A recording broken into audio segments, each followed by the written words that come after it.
Hey, I'm Liaris. When I was little, there were a lot of things I wanted to do, but I couldn't because my mom thought it would send me to hell. But now I'm a grown-ass hoe and I can do whatever the I want. So now I'm gonna do all the things I didn't get to. This is A Hoe Tries with Panda.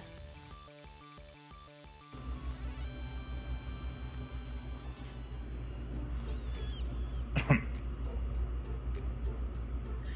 I doing the intro? Yeah. Oh. Hey y'all, it's Liaris and Panda. And this is A Hoe Tries. A Hoe Tries what? A Hoe Tries Savannah. Well, specifically, this one is A Hoe Tries the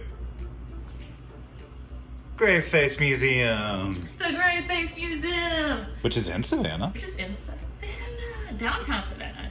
But there was so much to this one that it's got to be its own thing. Yeah, it deserves its own video. Like it was completely random. We came to Savannah, we were exploring, we had left the main waterfront area. Yeah, where all the boats were and whatnot. And we were up walking under the trees, and we just happened to look over the bridge and see this skeleton hanging from a door that said, "I assure you we're open." And so obviously if you see a skeleton hanging from a door and it says, we're open, you have to walk in. It's not a trap at all. So we climbed down the stairs and found the staircase of doom. It was not spiral in any way, shape, or form. The iron. It was iron. The I'll give iron you that. Staircase of doom. There you go. Then we found the Graveface Museum, which is a museum about what? About serial killers and true crime. Like their actual stories, not the fabricated versions that Hollywood has made. Well, not just true crime. I mean, you also had and the taxidermy. The taxidermy, the front room was from classic traveling freak shows and stuff like that. And yeah, I wonder what a gaff was. Yeah, I think we will get to that. Okay. And then there was the whole mirrored chamber about aliens that was really cool.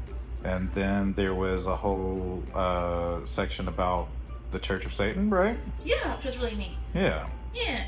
And pinball. Pinball. Next to Satan. Oh, and there's a creepy doll next to the pinball that's supposed to be haunted. We hear this unsettling eyes. It was too lifelike. It was getting some Poppy Playtime vibes. I don't think I got a shot of that. I don't have anything to No. I'm gonna be inserting other stuff. I've got nothing to insert here. I don't remember that. Well, I was reading everything. I was trying to read literally everything I could, which probably was in the way a lot. But I was touristing. But it was really cool. The first area is the room that had the sideshow attractions. Yeah, the giant taxidermy bear on a unicycle was really cute. And then there was a 5-legged cow named Catherine? Sounds right. There was also the goats that were Oh, they're forever hugging goats because they were conjoined at the belly. But that's where you learned about the gaff thing, which is what? Yeah. Oh, a gaff is when a taxidermy artist puts together different parts from different animals and makes a whole new creation. So kind of make something that doesn't exist, make it look like it does exist, make it as real as possible, or real looking as possible.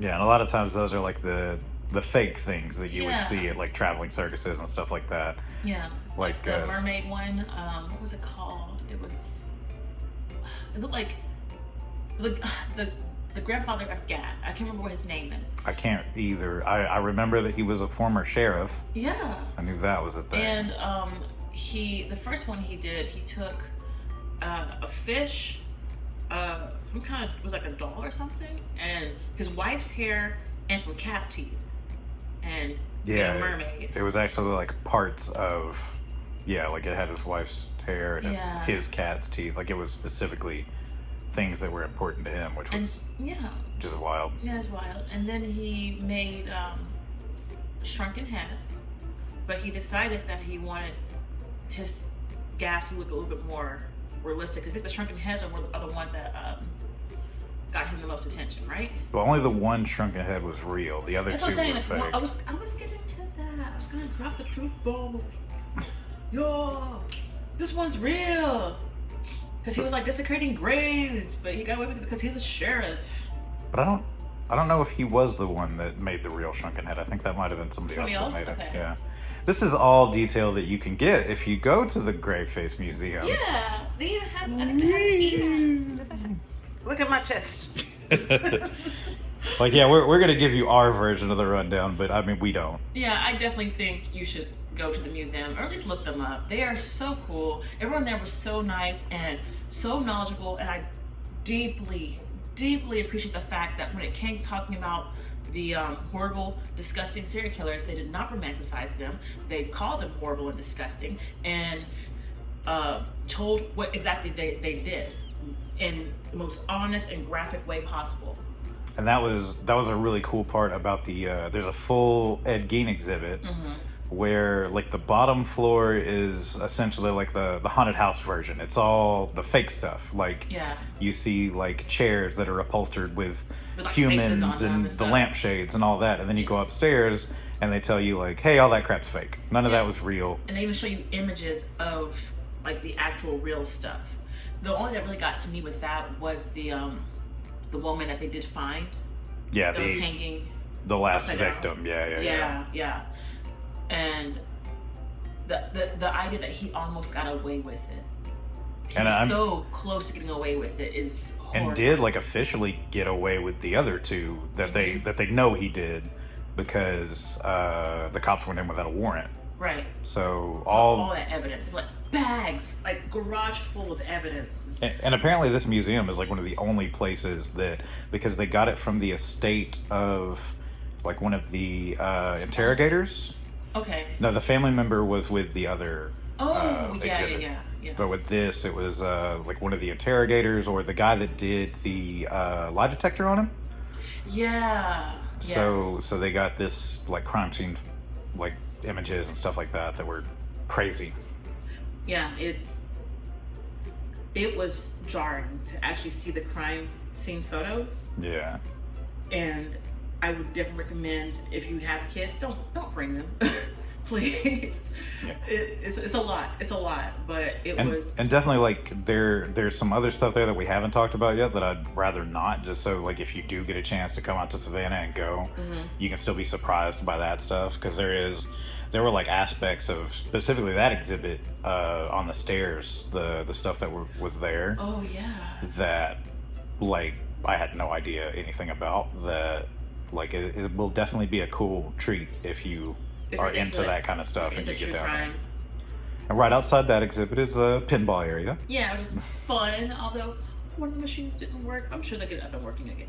Yeah, but they had like Elvira and Freddy Krueger and the Addams Family, the Munsters. They had so many, like all these classic horror pinball machines, and it's all free play. So yeah, so don't put your quarters in there because you never get them back. They'll get stuck. You'll get stuck forever. After you get done with that area, you go upstairs, and there's like, it's a cult area, but it's kind of like split in half. The other half was like more famous crimes that like aren't big enough for their own section. Like Tanya Harding was up there, O.J. Simpson was up there. Yeah, that was kind of. Yeah, the actual crime scene photos from the O.J. Simpson stuff. That was not funny. it was not funny, but the illustration that they had next to it was funny. Oh yeah. The crime scenes were not. I was like, oh gosh, growing up, like I was a kid when that trial happened. Yeah, like, I was a kid, and I thought like, oh, she got stabbed, and that was it. Like I didn't know it was as brutal. Like as brutal. Brutal's a good word for that. Yeah. As brutal as it was. Oh my gosh! No wonder this got brought back up again. Yeah. Okay, I see now. Yeah. Huh. But one that I did find not a little funny, just because the like. The recording of I guess the leader of, was it Jamestown? No, there's Jonestown. Heaven's Gate. Yeah.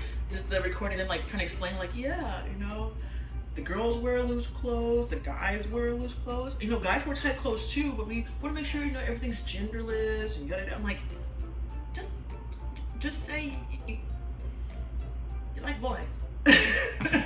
That's what you took from that. Man. Always. But they also had a figure skate signed by Tonya Harding, which I think was cool. Yeah, that's pretty cool. And then from there, you go into the Gacy room. And that was weird. The Gacy room, like, specifically, that's the one that they said the owner of the museum had, like, done a lot of research into because he wants to, like, have it be known, all the victims that are involved, and if there are any accomplices. So that's something that he's been looking into for a long time, and I guess they're cool with Gacy's sister, his sister was the only one that talked to him up until he died. So she took control of everything that he owned when he died. Because they were super close, apparently. I had no idea that I didn't know he even had a sister. Well, apparently he had other family, but she's just the only one that kept in contact. And now she's friends with the museum and has donated, like, all those paintings were actual paintings that he did. All those letters were actually his letters. And again, like, they don't glorify it at all. Right. Like, they even go as far to even insult his art, which it deserves it for a multitude of reasons. So much Snow White. So much. That's what got me. It was all the 7 dwarves, and then when they brought up one of the people that worked there brought up the fact that he never draws Snow White, and then he has like in his paintings he drew the dwarves with, like, shovels when they never used shovels. Yeah, he said they were saying that he specifically drew 2 dwarves with shovels, even though they never had shovels. And some people think that that's saying that there were 2 people that helped him dig the holes and stuff like that. And they even have, like, an exact replica of the entrance to his, like, crawl space where all the bodies were and things like that show that, like, the size of the hole to get down there, he could have never fit through. Which is... Yeah, because like, looking at it, and, you know, he's a big boy. He was a big boy. Looking at the crawl space, looking at him, it's like trying to put a square in a triangle. Yeah, there's literally no way he could have ever done it. There's no way. So there had to be accomplices. And I love that the guy that runs the museum is trying to... like, find out all the information, like, get these people... Even if they're long gone, get them caught still. I love that. And get some kind of closure to these families and stuff, you know? Yeah, for sure. And I think that's, like, the part that I really like about this museum specifically is they do seem so involved in the stuff. They seem like they really care about it. This isn't like a cash grab or anything else. Yeah, they seem like they actually, like you said, they actually care. This is a passion, and once again, not a romanticized passion. I have to emphasize that so much because I do feel a lot of media, a lot of anything close to being like this has a tendency to fetishize these monsters. Yeah. And instead of calling them what they are, monsters. And then outside of all that stuff, you have the merch is really cool. Oh yeah, their merch is awesome. Yeah, merch is super cool. I had to pick this one because it has everything, but they have so many cool shirts, cool pins. Check out the tote bag. They also apparently, like, their group is, like, trying to bring back movies that have never been released in certain formats and stuff, like that have gone to, like, public domain or have never been released. So they have all these horror movies for sale that you literally cannot get anywhere else. They're the only people that make them. They also, we didn't talk about the Church of Satan area. Oh, that was really cool. That was really interesting. And getting to also learn the basic thing. I mean, I knew this already, but I still want to say it. Satanists don't worship Satan. Yeah. Like, I love that. First thing they say is like, hey, they don't worship Satan. So whatever you think when it comes to Satanists, don't think that. And getting to learn about the leader, the fact that his grandson helped donate a lot of his collection that he got from his grandfather to them. But even, like, he, before he passed, one of the things said that originally he had come in to, like, help put together the area that was going to be about him. Oh, cool. I didn't even know that. But he passed away before it got finished. So I believe it was his wife that came in after the fact that was trying to, like, make sure that it realized his vision and got across all the stuff that they wanted to get across. So that was really cool. That is really cool. So much 80s bush. And then, sorry, that's just inappropriate. Sorry. And then on top of that, like the only other thing I can really think of, I can't put a picture of it, but I wish I could. In the Gacy area, there was this one piece of art that was like, it looked like a poster for something called The Babysitter, and it was like this amalgam, like this like tentacle woman, this woman with like babies crawling out of her flesh and everything else. And like, I asked the person that was running that area, like, did he do this? Because this looks awesome. And they're like, cool as hell. They're like, no, this is actually, was it Peru? I'm not sure what country they said it was from, that they would ask like random artists to make movie posters for new movies that were coming out, but they wouldn't show them the movies. So they would literally have no idea what they were. And you got these like crazy horror depictions of what turned out to be just completely mundane, nothing movies. But which is so sad, because the cover looks great. It looks amazing. It looks crazy. Like, it looks so cool, to the point that we were talking to them like, has anybody ever tried to like create either comics or short films or something based on what these posters are? And I don't know, that's something we might look at in the future. Yeah, like a little anthology series based off these wild images. Posters for nothing. Just, I think it'd be really actually a romance. It's a romantic story. But Graveface, this isn't their only location. They have a couple of other ones, which now like I want to make pilgrimages to. Of course, you have to. They also just opened something else in Savannah that apparently has a collaboration with the Museum of the Texas Chainsaw Massacre, I believe. Oh, I did not know that. Yeah, we missed it. We did not know it was there. It was apparently directly in front of the building we were in, and we just completely walked past it. And then today we found out that it was closed today, so we couldn't see it. Well, we'll come back here definitely. Yeah, definitely. Well, if nothing else, just for that. Oh yeah, for sure. A nice little weekend trip out of it. And yeah, other than that, just look them up. Check out their Facebook page, or not Facebook pages. Well, I mean all their socials. Yeah.